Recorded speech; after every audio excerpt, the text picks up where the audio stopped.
변호사입니다. 쉽고 재미있는 형사사법에 대해서 이야기하고 있습니다.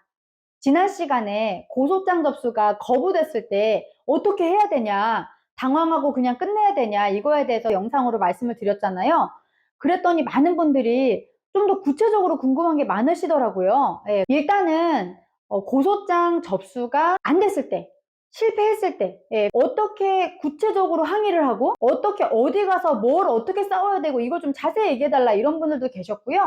또 이런 분들이 있더라고요. 근데 예전에는 어떻게 안 그럴 수 있었어요? 어떻게 돌아갔길래 예전에, 그런 게 궁금하시다고 말씀을 주셨는데요.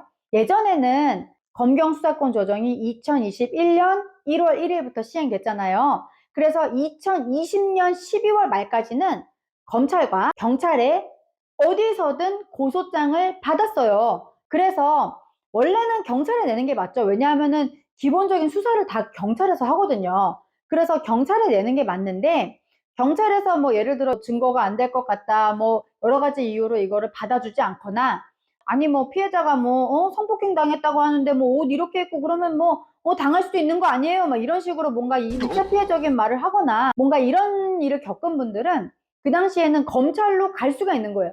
검찰에 가서 검찰청 민원실을 통해서 고소장을 제출을 하면 검찰이 그 사건을 검토를 하고 이 사건은 관할이 어디구나 라고 확인을 해서 그 관할 경찰서에 이렇게 그 맨 첫 장에 수사지휘서라고 해서, 수사지휘서 이 사건 언제부터 언제 정도까지 수사해서 다시 좀 저희한테 주세요 라고 해서 보낼 수 있었어요. 그러니까 사건 접수가 되는 데는 어려움이 없었던 거죠. 그래서 그렇게 갔다가 오면 그 다음에는 누구 책임이라고 했죠? 계속? 검찰의 책임이죠. 예전의 시스템에서는 수사지휘가 살아있었기 때문에 이 사건이 망하건 잘 되건 검찰의 책임이었다는 겁니다. 그래서 그때는 조금 간명했어요, 시스템이. 근데 그렇다고 해서 그때 뭐 검찰이 진짜 아무런 그 검사도 안 하고 그냥 모든 걸 다 받았냐, 그건 아니에요. 그때도 검찰도 그걸 안 받을 수 있는 그 조건들이 있어요. 예를 들어 똑같은 걸 계속 낸다거나, 이 자체가 그 법 위반인 거 있잖아요. 뭐 고소권이 없는 사람이 고소를 하고, 그리고 이게 아예 처벌할 수 있는 게 아예 없는데도 막 고소하고, 이런 것들은 검찰에서도 받지는 않았죠. 무조건 낸다고 다 받았다는 건 아니지만 적어도 뭐 왜 이렇게 늦게 왔어요, 뭐 변호사도 없이 무슨 고소를 해요, 뭐 여기가 관할이 아닌데 왜 가져왔어요, 뭐 그런 경우는 많이 적었다는 얘기죠. 대부분의 사건을 경찰에서만 고소를 받고 있기 때문에 업무가 과부하가 되었고요. 그러다 보니까 우리 지난 시간에 배웠던 7개, 경찰이 고소장을 받지 않아도 되는 7개, 그거를 제외해서 자의적으로 안 받는 것들이 있었습니다. 아까 7개 우리 뭐였었죠? 죄가 자체가 안 되는 거, 그쵸? 그리고 공소시효가 날라간 거, 이 사건으로 인해서 무슨 뭐 결정이 내려졌거나 판결이 내려졌거나 이런 게 있는데, 그거를 뒤집을 만한 새로운 증거도 없으면서 계속 똑같은 거 내는 거, 이런 거 안 된다고 했죠. 그 다음에 저 사람 처벌 안 했으면 좋겠어요, 이러면은 그 처벌할 수 없는 범죄들이 있는데 그거 무시하고, 의사 무시하고 고소하고 그거 안 받아줬고, 그 다음에 고소권자 아닌 사람이 한 거 안 받아줬고, 그죠? 그리고 고소하면 안 되는 관계에 있는 사람을 고소했거나, 고소 취소를 했을 경우에 다시 고소하면 안 되는 범죄들이 있다고 했잖아요. 그런 것들을 고소했을 경우에 그런 거는 안 받아줬어요. 경찰에서도 지금 이 상황에서도 안 받을 수 있어요, 그 7개에 대해서는. 그리고 중요한 건 뭐냐면 이 7개에 해당된다 하더라도 무조건 이거를 안 받는 게 아니고 고소인이나 고발인의 동의를 받아서 안 받을 수 있습니다. 문제는 아까 말한 것처럼 여러 가지 다른 이유를 막 대면서 뭐 증거가 부족하니까 더 가져와라, 이런 식으로 하면서 이걸 안 받을 경우에는 어떻게 해야 되냐, 막 계속 접수해달라고 가서 반복해서 좀 얘기해보세요 라는 게 지난번에 변호사들 그 제일 많이 써먹은 방법이 그거였잖아요. 자, 그런데 여러분 그렇게 잘할 수 있으세요? 막 가가지고 막 오늘도 가고 막 내일도 가고 해가지고 왜 이거 접수 안 해주냐고 막 이렇게 하실 분 계세요? 이게 쉽지가 않죠. 대처 방법을 말씀드릴게요. 일단 이 사건은 너무 늦어서, 너무 늦게 와서 할 수가 없습니다 라고 할 때 우린 뭐라고 해야 되죠? 아니 수사관님, 근데요 이거 공소시효도 완료 안 됐는데 왜 늦게 왔다는 이유로 안 받으시는 거예요? 이런 거죠. 그러니까 원래 모든 사건은 공소시효가 완성되기 전에는 뭔가 수사를 통해서 더 밝혀내가지고 더 파내가지고 이 사람을 처벌할지 말지가 결정되는 그 과정이잖아요. 근데 이거를 그 증거가 없다, 아니면 늦게 왔다라는 이유로 안 받는다는 거는 공소시효가 완료되지도 않았는데 늦었다는 이유로 안 받을 수는 없거든요. 그래서 이거는 아직 공소시효 완료되지 않았으니까 너무 늦었다고 생각돼도 받아주세요. 제가 왜 이렇게 늦게 고소를 하게 됐는지는 제가 설명할게요. 이렇게 얘기하시면 되는 거예요. 어떤 분은 뭐 이 직장 상사인데 내가 너무너무 고민을 하다가 밥벌이니까 몇 개월 지나서 회사를 이제 그만두고 이제서야 고소를 하게 됐다는 분도 계실 수 있고, 내가 그때는 너무 어려서 그게 얼마나 심각한 범죄인지 몰랐는데 자꾸 나이가 들면 들수록 그 트라우마가 너무 심해가지고 나한테 너무 선명하게 기억이 남아서 어쩔 수 없이 늦었지만 지금 오게 됐다. 뭐 우리 할 말 많잖아요. 그런 것들을 얘기할 수 있게 기회를 달라 라고 얘기하시면 됩니다. 그리고 민사사건으로 하라는 경우도 많죠. 이 민사사건으로 되는 뭐 사기나 횡령이나 이런 것들 있잖아요. 배임이나 이런 거. 그런 거는 법리적으로도 좀 어렵기도 하지만 이 피해자가 막 너도 돈 벌려고 한 거 아니야, 너도 수익 바라고 이거 위험 감수한 거 아니야 이러면서 약간 비난받는 경향이 있어요. 그런데 사실 이 피해자가 애초에 생각했던 거랑 그 결과가 너무 확연히 다르고, 그 과정에서 분명히 이제 불법적인 게 있었으면 가해자 처벌 받아야 되는 거잖아요. 사실 처벌이 돼야 되는 부분이 있으면 계속 이거를 접수해달라고 얘기를 하시는데, 여러분 여기서 좋은 소식이 있습니다. 좋은 소식. 저처럼 피해자 대리하는 사람한테는 너무 좋은 소식인데요. 2022년 9월 10일부터 검사의 수사 개시 범위에 관한 규칙이라고 있거든요. 요게 바뀜으로 인해서 대부분의 경제범죄를 검찰이 할 수 있게 바뀌었습니다.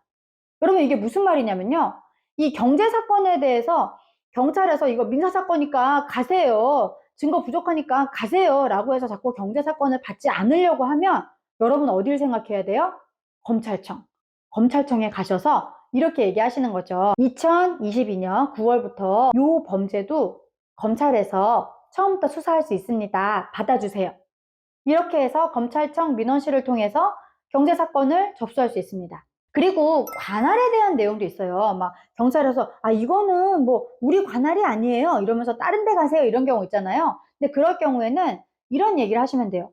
수사관님, 근데 경찰청 훈령 범죄수사규칙 49조에 보면 관할에 불문하고 사건을 접수하라고 돼 있거든요. 근데 왜 자꾸 관할 얘기하시면서 안 받아주시는 거예요? 이렇게 얘기하시면 돼요. 이게 무슨 말이냐면, 평범한 사람들이 이 사건이 어느 경찰서가 정확히 관할인지 어떻게 알아요? 그리고 관할은 하나가 아니에요, 여러분. 범죄 발생지도 관할이 되고요. 그 다음에 피해자가 사는 곳 관할하는 경찰서도 관할이 되고요. 그 다음에 가해자가 사는 곳을 관할하는 경찰서도 관할이 돼요. 관할은 여러 개가 잡힐 수 있는 거예요. 그런데 이거를 관할 이유로 쳐낸다? 그거는 그냥 거부하는 거거든요. 그래서 범죄수사규칙 49조에 보면 이거 관할 이유로 안 받아주는 거 안 되게 돼 있어요. 그러니까 그냥 받아주셔서 정관할이 아니라고 생각되시면 제대로 된 관할로 이송해 주세요 라고 하실 수 있는 거죠. 이송은 뭐냐면 사건을 보내는 걸 말하는 거거든요. 예. 그래서 이송해 주세요, 관할 핑계는 대지 마세요, 이렇게 얘기하실 수 있는 거죠. 근데 여기서 더 나아가서 나는 더 직접적으로 항의하고 싶다, 예, 더 공격적으로 항의하고 싶다, 뭐 이런 분들도 계세요. 제가 심정은 10분 이해하는데 그 경찰에서 나를 굉장히 괴롭히기 위해서 이런 경우는 사실 잘 없어요.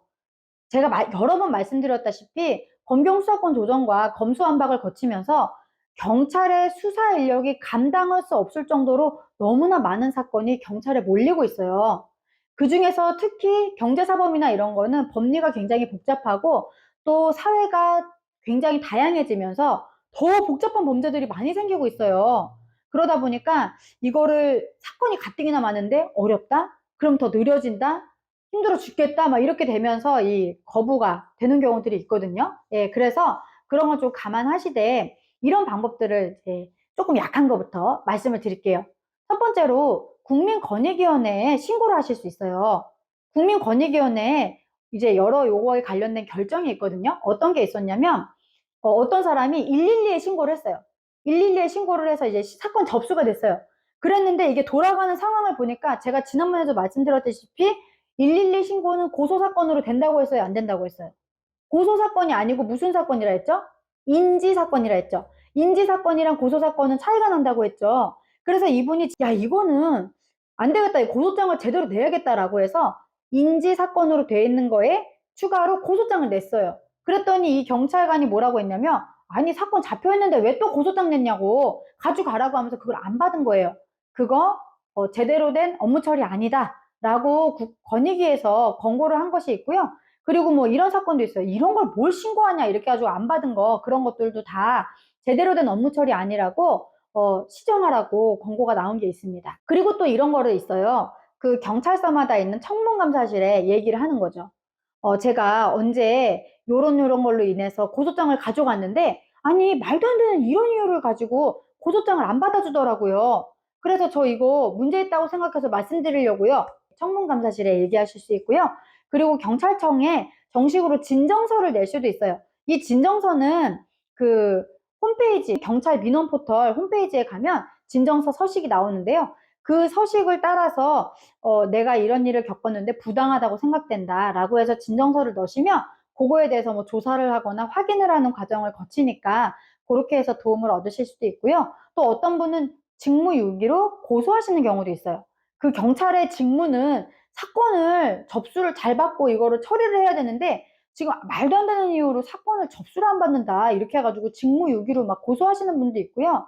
사실 이걸로 처벌된 경찰은 거의 없긴 하지만 어쨌든 이런 방법이 어떤 액션으로 취해지기도 하고, 그리고 어떤 분은 아예 국가배상을 내시기도 하셨어요. 이게 무슨 말이냐면, 이 공무원이 뭔가 고의나 중과실, 그러니까 뭔가 일부러 아니면 아주 심각하게 좀 실수를 많이 해가지고 자기 업무를 잘못했다 그러면은 손해배상을 해줘야 되는 국가배상 제도가 있거든요.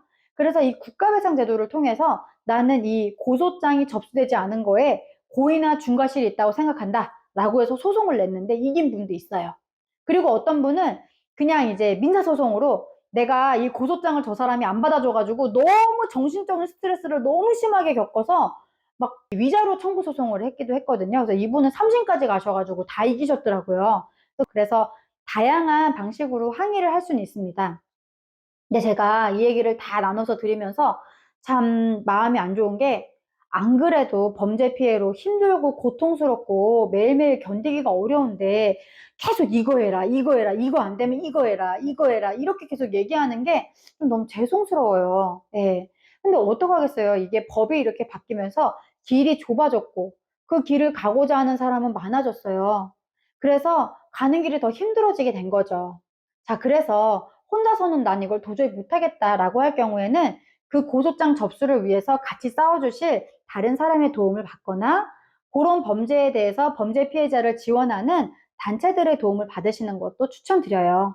무사히 첫 발을 내디디시길 바라면서 다음 영상에서 또 만날게요. 감사합니다.